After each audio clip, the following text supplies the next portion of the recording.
to be blunt, you're kind of the home of, I think, what every YouTuber fears, right? Yeah. Yeah. The decline. Right. I think you went from, if I'm not mistaken, millionaire, correct?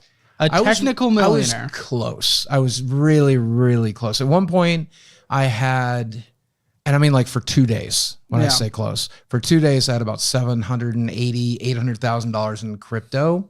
Went to bed one night and it was worth half that when I woke up. What were you in?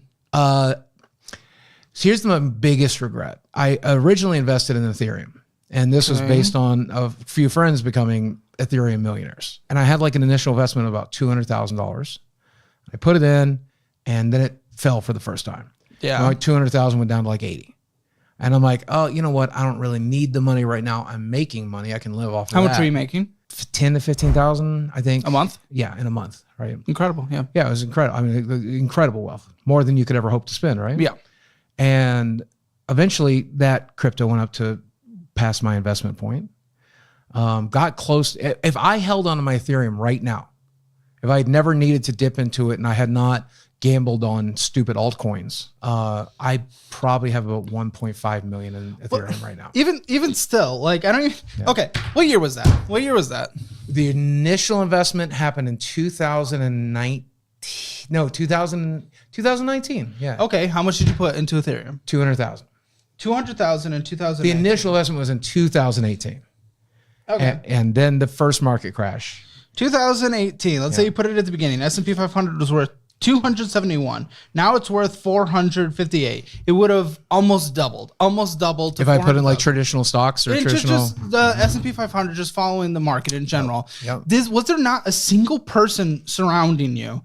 Was there not a single person just in your YouTube circle, in the family circle, who's like, dude, I had the opposite. You're making money. I had the opposite. I had people telling me, you should invest in crypto. Everybody I knew was everyone investing. you knew. All of my YouTuber friends, McJuggernuggets kid behind the camera, all these people. Okay. They're like, look, I've made millions from crypto. I've made millions from crypto. Nobody was telling me that it was too late in the game. Nobody was telling me that I bought Ethereum at $30 and now you're going to buy it at 280. It wasn't even too late in the game. It's just like crypto's a gamble. Yeah. It's a straight up a gamble. It's like, I hardly consider it an investment versus like traditional. Okay. So, I mean, not to make any excuses, but keep in mind, I didn't come from money. I'm the son of a coal miner, right? And so no one in my life was ever trying to teach me what to do with money or how to do it with money. So somebody comes along and they're like, look, I took my initial million and I turned it into 20 million. Yeah. You should do that too.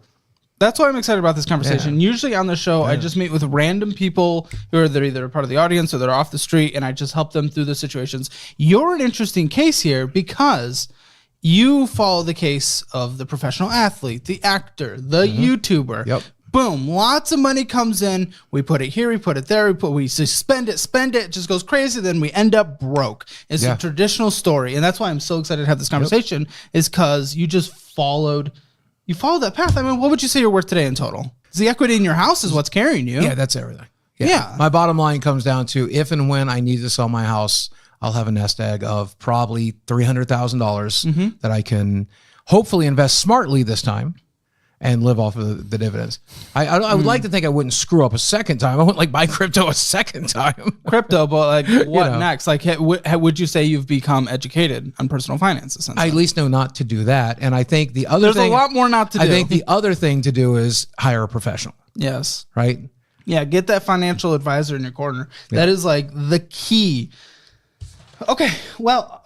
So I just want to start with the basic things for where we are today. YouTube ad revenue. That's the big boy. That's what's bringing in the primary cash monies right now. And I showed you my numbers. I made about $44,000 in the last year, which gives us $3,724 a month on average. But we know a lot of that has to do with huge spike came from this latest documentary, right? Okay, the documentary linked below. Mike's awesome, and that spike absolutely will not be sustainable. Now I have a few other projects. I got a great podcast in the works called the Lol Cow Podcast. We just made our 5th episode. It's profitable. I think that's going to be an income bring-in. That's easily going to bring in probably $2,000 a month, I think, within the next 6 months. So that's going to be a nice lifeline. My YouTube numbers, I think, are going to settle at probably $3,000 a month. But if you look at my finances, if we've gotten into them, to be comfortable, $2,100 mortgage, $800 a month health insurance. Yeah. Utilities, bills, everything. I need about $7,000 a month to maintain my existing lifestyle, which I just don't think we can do. Oh, trust me, we will get there. Yeah. Patreon, like honestly, what's even the point? It's $122 a month. I never Are you doing anything? No, I never. On there? No, I never promote it. See, okay.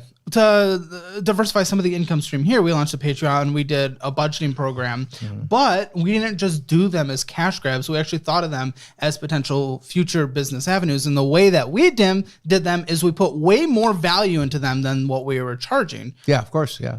And so my Patreon, if you go and read it, it originally said, this is an AdSense forgiveness Patreon. If you want to give me $5 a month because you use ad blocker, please do. And that was all. I never promoted it. I never pushed it. I never, for the most part. But you have dedicated fans. You do have dedicated fans. You've gone from almost 4 million subscribers down to, or almost 5 million subscribers down to gonna fall below 4 potentially. Yeah, it probably will. Probably by the time this airs, honestly. There's a very real chance, yeah. With that, like there's clearly people that are still very dedicated boogie heads, and whatever you might call them. I did asked these people for help like a year ago, and the internet publicly shamed me. You've asked people for help a lot. No value. I mean, like one time I threw myself on I took a huge hit to my health, and I was like, got really scared because these medical bills are starting to pile up. And this one time I came out and I'm like, hey, I really could use some help. Wasn't there the, oops, I just accidentally bought a $100,000 Tesla. Please give me money. That was a bit. Like I never bought a Tesla. I never. Yeah. You didn't get a Tesla? No, of course not. Oh, interesting. Yeah, I'm driving a Toyota hybrid Corolla that I bought used for $20K. Yeah, I saw the Toyota. I was like, did he get rid of his Tesla? Never had one. Never had one. So that's this internet rumor. I mean, so I went with my friend McJuggernuggets to a Tesla dealership. He test drove, I test drove, right? He's like, I'm going to buy one. I hope you buy one. Let's look into getting you one. And I got this crazy idea in my head. Yeah. You know, it's showroom experience, right? I'm like, I'm going to get a Model X with the wing doors. And then I called my friend at the Celebrity Car Museum in Branson, check them out. And I'm like, how much to kit it out as a modern day DeLorean? And it's like maybe 10, 15, maybe 20. Let's put the money into it. And I thought I'd have a cool show car, right? Yeah. We were coming off the back of Ready Player One. The DeLorean was all the rage again. Back to the Future anniversaries just happened. I'm like, this seems like a smart investment while I was in the showroom.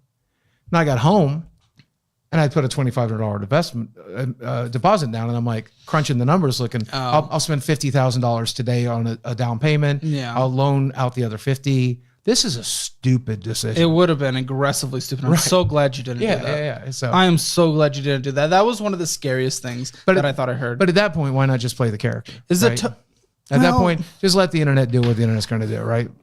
Yeah. I didn't expect front page of Reddit. That was wild. And to this day, I think it's still fascinating that people think I bought that car. I can't believe you thought I bought that car. I thought you bought that car.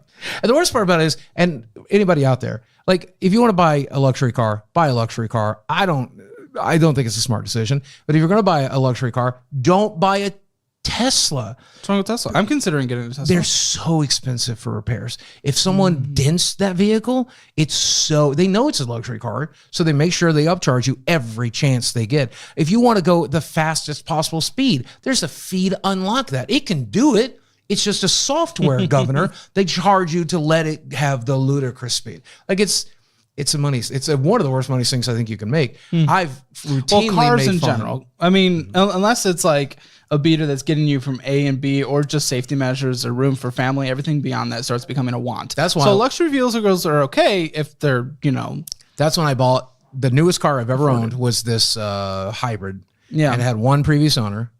And I bought it just before all the prices went crazy. So I got it for 21,000. I wanted to build credit, so I put 12,000 down. I loaned out the rest. You still owe on it?